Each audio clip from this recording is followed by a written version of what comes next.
relationship. Is there a way that relationship also can have a selfish perspective to it? Let's explore in this video. Hello, I'm Ranjan Kumar, founder Mysticfusion International and authentic self-leadership coach. Well, in this video, I wanted to share a perspective which is before you build a relationship. There are two ways I feel that one can get into a relationship or start even thinking about building a relationship, building a connection with somebody. This reminds me of my childhood days when one of my cousins used to motivate me to build friendship with somebody who's very brilliant, somebody who has a good IQ, somebody who was a class topper, and the motive he used to tell was that if you're making friendship with these high IQ people, you will become like them, and you will start thinking like them and behaving like them. But the question that I always had when I was that age was that how can I be a friend to somebody when I have a secret motive of building a connection with this person? And this was a puzzle to me always. And when I grew up, I found that there was an element of truth to it, certainly, because your company influences you, your circle influences you, and yes, you can get influenced and you might start thinking like them and you might start behaving like them. There is an element of truth to it, I don't deny. But still, we are talking not about just a professional network with a secret agenda, but we are talking about building a relationship which is far more than building a network.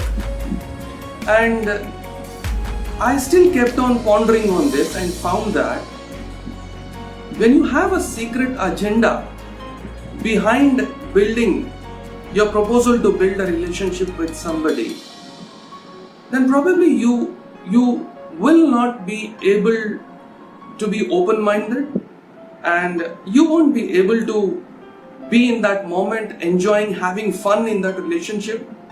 Rather, the only perspective that you will be operating as long as you are in that relationship will be, what will I get out of it? Like, what's in it for me? And you tell me, is there a possibility of a 100% authentic relationship when your agenda is what's in it for me? I'm sure you will agree it's not possible. At least it's not been possible for me and for most people I've observed. Because the moment you have a secret agenda, you cannot be open-minded. The moment you have a secret agenda, you cannot be available to the person. And the moment you have a secret agenda, you have a framework of operating in that relationship. Well, it can be a personal or a professional relationship, but always and always, it's the perspective with which you get into that relationship that lasts very long. And as long as you are thinking that somebody is good at it, somebody is good at business, somebody is good at this thing, so let me make friendship with him, or let me get into a relationship with him so that I get some support for my own agenda, for my own dreams, for my own fulfillment, then probably you're thinking like a taker. You aren't thinking like a giver anymore. And think about it. Is relationship about giving or taking? I'm sure you'll agree there. There is no taking in relationship as long as there is, as long as there is no giving. Giving should come very naturally, should happen very naturally in an authentic relationship. And if you don't begin with the spirit of giving in a relationship, the spirit of contribution in a relationship, the spirit of sharing in a relationship, probably will end up selfish with a secret agenda. And most relationships, when they start with an agenda of deriving something, of getting something from the relationship, whatever it can be a financial support, it can be a professional support, it can be networking support, it can be anything. But if that's at the back of your mind when you're about to start a relationship, then the very fundamentals have gone wrong. And these fundamentals then become your framework of that relationship.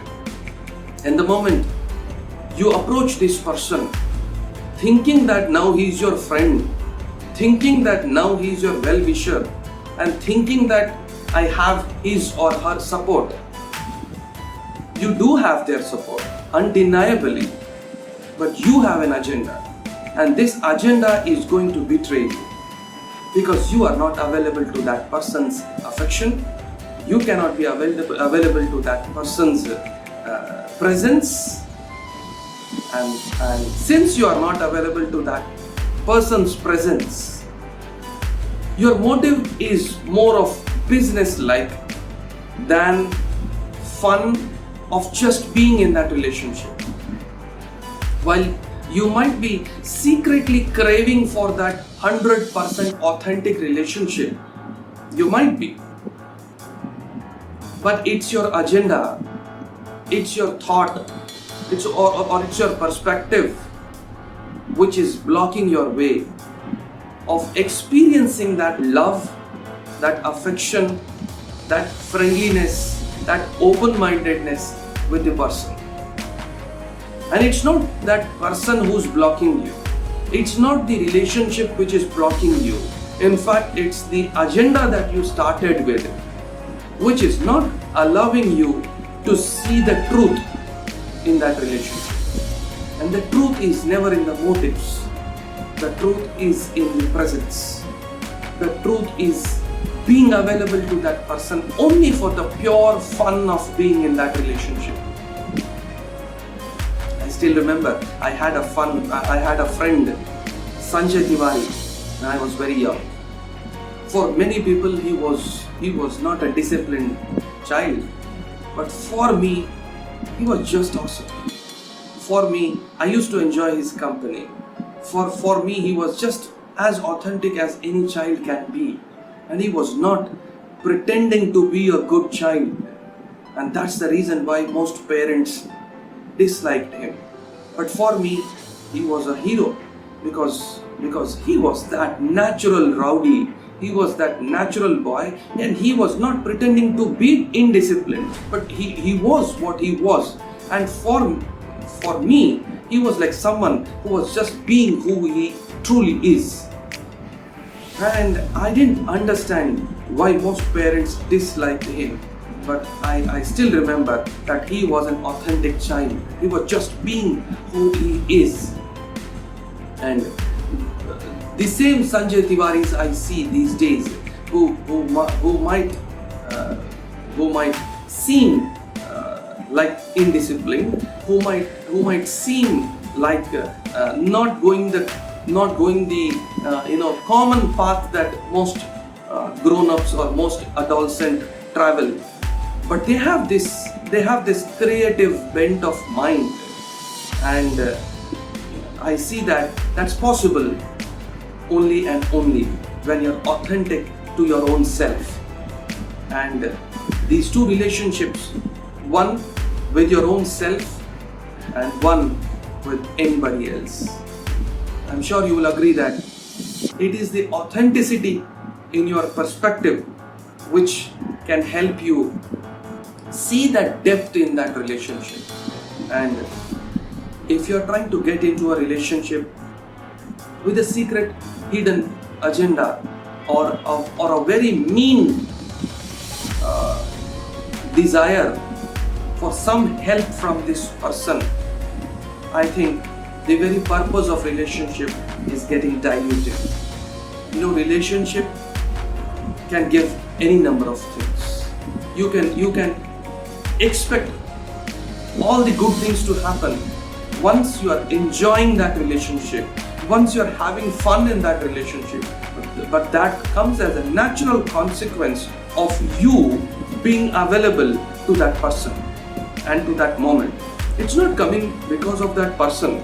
It's coming because you are being more authentic. It's coming because you're being more honest and genuine to your own self. And it's coming because you don't have a secret agenda of being in that relationship. Well, it can be personal and professional as well. I still feel that relationship is not an object, and relationship is not something that you can deal it with like mathematics. It's all about you as a person. And if you really want to explore the best of you, if you really want to see your best self, and if you want to be good to others, then probably do not have a motive, an agenda, a purpose behind building a relationship. Just be there and just see what happens, and you will learn your own lessons. I'm sure you're going to enjoy many more happy, authentic and honest relationships. Love you.